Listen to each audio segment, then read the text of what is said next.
It's time for How to Grow It with Keith Funk, garden expert, author, radio and TV garden show host. Keith and his guest garden pros are here to help you with all your lawn and garden questions. You'll have the best yard in town thanks to How to Grow It with the pros. Today on How to Grow It with the Pros, we'll be tackling another tough lawn and garden problem sent to us by you, the listening audience. I'm your host, Keith Funk, and the question of the day was texted in to me by Susie in Wichita, Kansas. She wants to know about areas of her yard, her lawn, that have developed various sizes of yellow and brown spots. Eventually, the dead grass disappears and becomes bare dirt. To help me today with that problem, we're fortunate enough to have the top lawn expert from Revive, John Eaton, in the studio today. Thanks for coming, John. Good morning, Keith. How are you? I'm just doing great. I appreciate you coming all the way out here and talking to us about lawn problems today.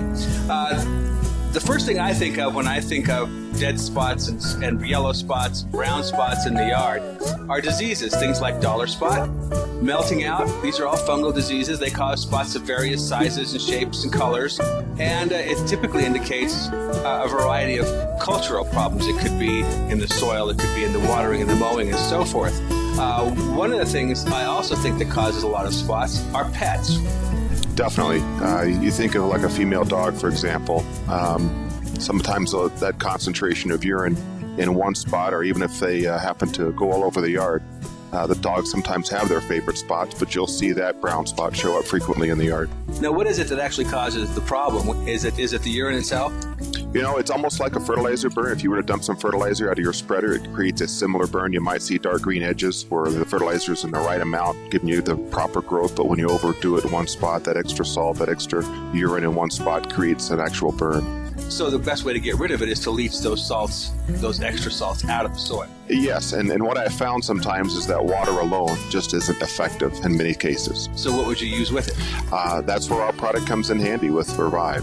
Oh, okay. So you just spray it on there, and that helps get extra water through the soil. Exactly. I'll take our liquid Revive and soak that spot for maybe 10, 20 seconds, depending upon the size of the dog. Give it some extra water on top of it, and I usually get recovery in 7 to 10 days. You can just spray the dog with it. I wouldn't recommend that. Oh, all right. All right. Well, another problem that causes irregular spots in the yard is sandy clay soils. They all dry out differently, and even within the same lawn you're going to have variations in soil types. So part of your lawn might dry out faster than others. If you can't adjust that with your sprinkler system, you may have to do some extra hand watering, but it does create kind of a patchy color, and many times kind of a yellowish color, what I like to refer to as iron chlorosis, and the only way to deal with that is to fertilize and make sure you have something with some iron in it. Now, Revive also has iron, so that would be another benefit to using a Revive product. Definitely, and oftentimes when you have a yellow lawn, you apply some good iron like what you find in Revive, you can see those areas recover in as quickly as a week. Well, that's excellent, because when you're dealing with drought or lack of water in the soil, getting the water in there as deeply as possibly, as quickly as possibly is important. And then with having the iron with it really helps bring that color back. What would you say is another reason for spots in the yard there, John? Well, you know, sometimes I see, going back to the pet situation, there are paths that they sometimes create on the perimeter of the fence, but even foot traffic. A corner lot might experience that, you know, the local bus stop situation. But anytime you get extra foot traffic of anything, you see the compaction problem showing up. And why is compaction bad? I mean, what does that do? Does that stop the water from going through the soil, right? Yeah, well, you compact the soil down. Now the water, the air, the nutrients can't get through that compacted layer, so it has to be able to breathe underneath. So opening that soil up is real critical. That's great. So that if you can get the water into the ground, you know that it also pulls air in with it and also brings your fertilizer down into the roots and so forth. It keeps everything healthy so they don't die.